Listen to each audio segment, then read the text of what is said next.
আসসালামু আলাইকুম, স্বাগত লিডস নিউজে। সম্মানিত দর্শক, আজ 17 নভেম্বর জুলাই গণ অভ্যুত্থানের সময় সংঘটিত মানবতা বিরোধী অপরাধের অভিযোগে সাবেক প্রধানমন্ত্রী শেখ হাসিনার বিরুদ্ধে করা যে মামলা, সেই মামলার রায় ঘোষণা করা হয়েছে। আমরা জানি মামলার সমস্ত কিছু, এটি মামলা নিয়ে নয়, এটি কথা বলতে চাই অন্য একটি ইস্যুতে।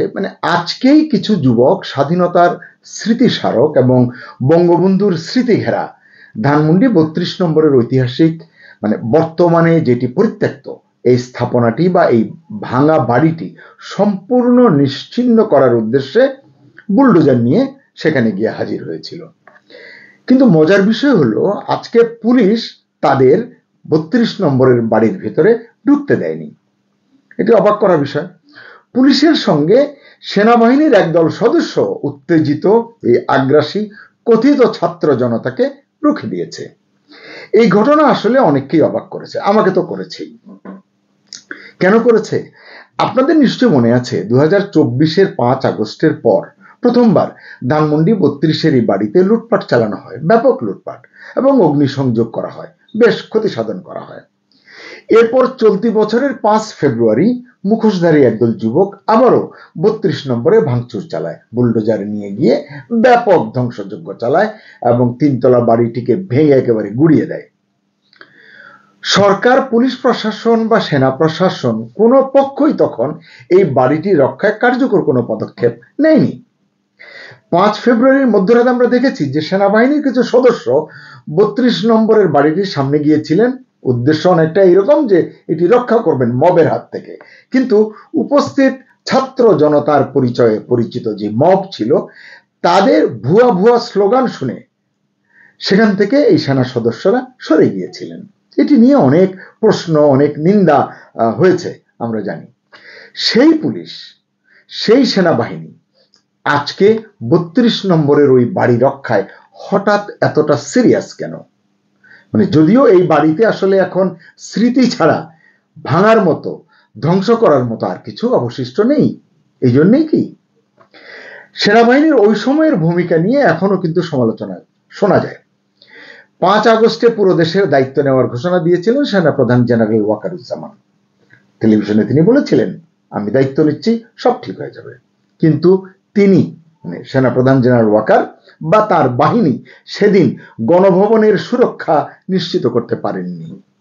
5 তারিখে, 6 তারিখে, 7 তারিখে টানা কয়েকদিন গণভবন হয়ে উঠেছিল নতুন বাংলাদেশ গড়ার তথাকথিত দাবিদার যে শিক্ষার্থী আন্দোলনকারী ছিল, তাদের বেসামাল লুটপাটের সাম্রাজ্য, লুটের সাম্রাজ্য হয়ে গিয়েছিল গণভবন। কি লুট করেনি, লজ্জায় মুখে আনা যায় না এমন জিনিস পর্যন্ত তারা লুট করে নিয়ে গেছে। তাদের সঙ্গে যোগ দিয়েছিল বিক্ষুব্ধ জনতার নামে কতিপয় চোর, সুবিধাভোগী, উচ্ছৃঙ্খল লুটেরা। তখন কিন্তু সেনাবাহিনী তাদেরকে থামাতে চেষ্টা করেনি, আমরা দেখিনি। কেন করেনি, এই প্রশ্নের উত্তর কবে পাওয়া যাবে আমি জানি না। এছাড়া মহান জাতীয় সংসদও ওই লুটেরা শ্রেণীর উন্মত্ততার শিকার হয়েছিল। সেনাবাহিনীর কোনো ভূমিকা তখন কিন্তু আমরা দেখিনি। শুধু এখানেই নয়, এর বাইরে রাজধানী সহ দেশের বিভিন্ন জায়গায়, বিভিন্ন জেলায় সরকারি সম্পদ, বেসরকারি সম্পদ, মানুষের বাড়িঘর, ব্যবসা, শিল্প প্রতিষ্ঠান, এসব কিছু লুটপাট, অগ্নিসংযোগেও সেনাবাহিনীর কোনো ভূমিকা দেখা যায়নি। যেই প্রধানমন্ত্রীর বদান্যতায়, শেখ হাসিনার বদান্যতায় ওয়াকার সাহেব সেনাপ্রধান হয়েছিলেন, দায়িত্ব পাওয়ার মাত্র 43 দিনের মাথায় তার জন্য শেখ হাসিনার জন্য তো কোনো দায়িত্ব পালন করতে পারলেন না বা করলেন না। তার দেশ ত্যাগের পর, শেখ হাসিনার দেশ ত্যাগের পর দেশের সম্পদ রক্ষায়ও ভূমিকা রাখলেন না তিনি বা তার বাহিনী। কথাগুলো শুনতে হয়তো খারাপ লাগছে, কিন্তু প্রতিটি কথাই নির্মম সত্য। এ কারণেই প্রশ্ন উঠছে, আজ কেন সেই 32 নম্বর রক্ষায়, 32 নম্বরের বাড়ি রক্ষায় একসাথে পুলিশ এবং সেনাবাহিনী এত সক্রিয় হয়ে উঠল? 32 নম্বরে আর ভাঙার কিছু অবশিষ্ট নেই বলেই কি? সেনাবাহিনী এবং পুলিশের আজকের ভূমিকার অবশ্য আমি প্রশংসা করি। এটাই তো হওয়া উচিত তাদের রাষ্ট্রীয় এবং সাংবিধানিক দায়িত্ব, যেটা 2024-এর 5 আগস্টের পরে এবং ফেব্রুয়ারির 5 তারিখে চরমভাবে মিসিং ছিল এবং বিগত সময় ধরে অনেক ক্ষেত্রেই মিসিং ছিল। প্রশ্ন হলো, পুলিশ এবং সেনাবাহিনী কি সেদিন চায়নি যে গণভবন, সংসদ ভবন এবং 32 নম্বরের বাড়িটি অক্ষত থাক? না চাইলে কেন চাইনি? একটা কথা বলি, বঙ্গবন্ধু দেশটা স্বাধীন করে না দিলে ওয়াকার সাহেব কি সেনাপ্রধান হতে পারতেন?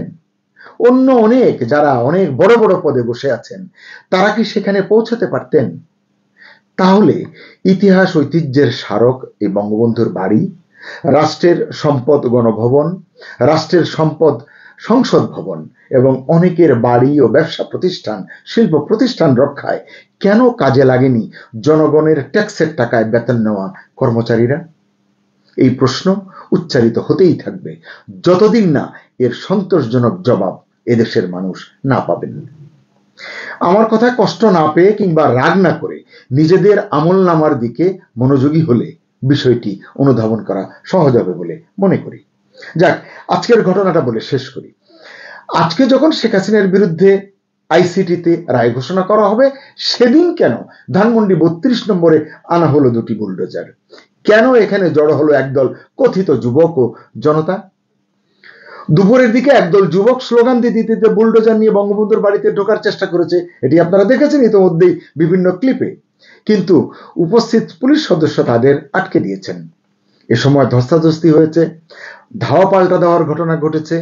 ডিএমপি রমনা জোনের ডিসি মাসুদ আলম, যিনি ইতিমধ্যে অনেক বিখ্যাত, বুলডোজার নিয়ে অগ্রসর হওয়া গ্রুপকে আজকে থামিয়ে দিতে তিনি ঢাল হয়ে দাঁড়িয়েছিলেন, এই জন্য তাকে ধন্যবাদ জানাই। আগত তরুণরা নিজেদের বিভিন্ন ছাত্র সংগঠনের কর্মী পরিচয় দিয়ে 32 নম্বরের ভেতরে ঢুকতে চেষ্টা করেছেন। তাদেরকে সরে যেতে বলা হলেও তারা বুলডোজার সহ সড়কে অবস্থান নিয়ে থাকেন। ভাগ্য ভালো যে 32 নম্বরের প্রবেশ মুখে আজকে সাজোয়া যান মোতায়েন করা ছিল আগে থেকেই। এছাড়া ছিলেন বিপুল সংখ্যক পুলিশ, র্যাব, এপিবিএন ও গোয়েন্দা সংস্থার সদস্য। মোট কথা, আজকে কয়েক স্তরের নিরাপত্তা বলয় ছিল 32 নম্বরকে ঘিরে, যেটি 5ই আগস্টে বা 5ই ফেব্রুয়ারিতে বহুল প্রত্যাশিত ছিল। বেলা 1:30টার দিকে পুলিশের সাথে যোগ দিয়েছেন বেশ কজন সেনাবাহিনীর সদস্য। মনে হয়েছে যে সেনাবাহিনী আসলে সাম্প্রতিক অতীতের এই যে 5ই আগস্টের পরের ঘটনা প্রবাহ বা 5ই ফেব্রুয়ারির যে তারা ব্যর্থ হয়েছেন ইচ্ছায় বা অনিচ্ছায় বা বাধ্য হয়ে, যেটাই বলি না কেন, সেই অতীতের দায় মোচনের চেষ্টা করছে তারা। ভালো, বেশ ভালো, বিলম্বে হলেও এই যে শুভবুদ্ধি হয়েছে, এই জন্য আমি তাদেরকে ধন্যবাদ জানাই, কৃতজ্ঞতাও জানাই। আইন শৃঙ্খলা বাহিনীর সঙ্গে ছাত্র জনতার যে দফায় দফায় ধাওয়া হয়েছে, পাল্টা ধাওয়া হয়েছে, এর পাশাপাশি সেনাবাহিনী এবং পুলিশ সদস্যরা অনেককে পিটিয়েছেন, কেউ কেউ এখানে আহত হয়েছেন। পিকেটাররা বা আন্দোলনকারীরা, কথিত যুবকরা ইটপাটকেল ছুড়েছে, পুলিশের সদস্য 2-1 জন আহত হয়েছেন আমরা দেখেছি, এবং পুলিশ বাহিনী শেষ পর্যন্ত তাদেরকে, উন্মত্ত জনতাকে ছত্রভঙ্গ করতে সাউন্ড গ্রেনেডও নিক্ষেপ করেছেন একাধিকবার। কিন্তু মানে এই যে ঘটনাগুলো ঘটলো কয়েক ঘন্টা ধরে, আইন শৃঙ্খলা বাহিনী এই ঘটনায় কাউকে আটক করেনি। কেন করেনি এর কিন্তু কোনো ব্যাখ্যা আমার কাছে নেই।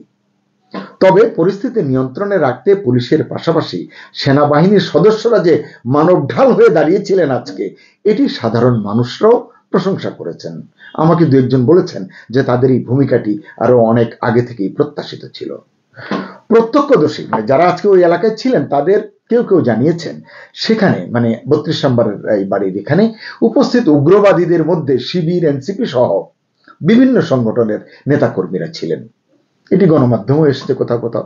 পুলিশের একাধিক কর্মকর্তার বরাত দিয়ে কোনো কোনো গণমাধ্যম এটাও লিখেছে, ধানমন্ডি 32 এলাকায় সাম্প্রতিক ভাঙচুর, আক্রমণ এবং শোকস্থানের অবমাননার ঘটনার পেছনে ছদ্মবেশী ছাত্র শিবির নেটওয়ার্ক সক্রিয়। তো এটি জানলে কেন ব্যবস্থা নেওয়া হয় না তাও জানি না। আজকে যারা এসেছিল আচরণ এবং সমন্বয় থেকেও তাদের পরিচয় নিয়ে নাকি কোনো মানে সন্দেহের অবকাশ থাকে না, বোঝা যাচ্ছে। 32 নম্বরে আসা জুলাই স্মৃতি সংরক্ষণ পরিষদের, মানে এই সংগঠনের ব্যানারে এসেছে কিছু। তাদের আহ্বায়ক নাহিদ হাসান গণমাধ্যমকে বলেছেন, আগেও আমরা 32 নম্বর ভেঙেছি, আজ শেখ হাসিনার রায়ের পর সবকিছু মুছে যাবে। মানে এইরকম অধ্যত্বপূর্ণ কথা বলার পরও আইন শৃঙ্খলার আওতায় কেন সে আসবে না, এটি বোধগম্য নয়। এছাড়া বৈষম্য বিরোধী ছাত্র আন্দোলনের সাবেক সমন্বয়ক এবং ঢাকা বিশ্ববিদ্যালয়ের আরবি বিভাগের শিক্ষার্থী সাব্বির উদ্দিন রিয়ন বলেছেন, আমরা এই পরিত্যক্ত বাড়িটি ভেঙে একটি খেলার মাঠ নির্মাণের কর্মসূচি নিয়েছিলাম, কিন্তু পুলিশ বাধা দিয়েছে, পরে সেনাবাহিনী আমাদের উপর লাঠিচার্জ করেছে। মানে চিন্তা করুন, একটি ট্রাস্টের সম্পদ, রাষ্ট্রের সম্পদ, জাতীয় ইতিহাস ঐতিহ্যের সম্পদ, সেটিকে তো অন্যায়ভাবে ধ্বংসস্তূপে পরিণত করা হয়েছে। এখন সেটিকে ভেঙে সেখানে খেলার মাঠ করবে। আরো কতজন কত দুঃস্বপ্ন দেখেছে এই জায়গাটিকে নিয়ে, এখানে কত কিছু তারা করতে চেয়েছে। আফসোস। এদিকে আজ 32 নম্বরে যারা বুলডোজার নিয়ে গেছে তাদের রাজাকার আখ্যা দিয়েছেন অভিনেত্রী মেহের আফরোজ শাওন। তার আর নতুন কোনো পরিচয়ের প্রয়োজন নেই, শাওন বললেই সকলে চেনেন। দুটি বুলডোজার ধানমন্ডির দিকে নিয়ে যাওয়া হচ্ছে এমন শিরোনামের বিবিসি বাংলার একটি সংবাদের কার্ড শেয়ার করে শাওন লিখেছেন, কোট আনকোট, মনের ভয়ই আসল ভয়, বুঝেছিস গাধার দল, বারবার ভেঙে বারবার আগুন দিয়েও তোদের ভয় যায়নি। Dot dot dot dot. এই ভাঙা বাড়ির প্রতিটা ধূলিকণা যে বাংলাদেশের আকাশে বাতাসে মিশে আছে, সেটাকে কিভাবে অস্বীকার করবি রে রাজাকার বাহিনী। তার এই কথা থেকে বোঝা যায় যে আসলে এদেশকে ভালোবাসলে, এদেশের স্বাধীনতাকে স্বীকার করলে 32কে ঘিরে, 32 নম্বরের বাড়িকে ঘিরে যা হয়েছে, যা হতে চায় বা করতে চায়, এটি অত্যন্ত লজ্জাজনক, ন্যাক্কারজনক। আমি বিলম্বে হলেও সেনাবাহিনীর এবং পুলিশ বাহিনীর আজকের যে ভূমিকা, এটিকে আমি ধন্যবাদ জানাই, কৃতজ্ঞতা জানাই।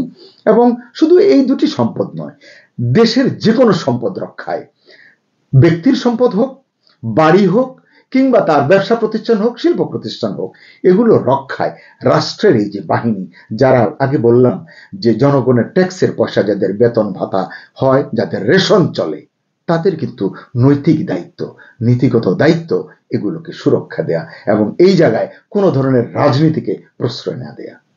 এতক্ষণ যারা শুনলেন আপনাদের প্রত্যেককে ধন্যবাদ জানাচ্ছি। সবাই ভালো থাকুন, সুস্থ থাকুন, নিরাপদে থাকুন। আল্লাহ হাফেজ।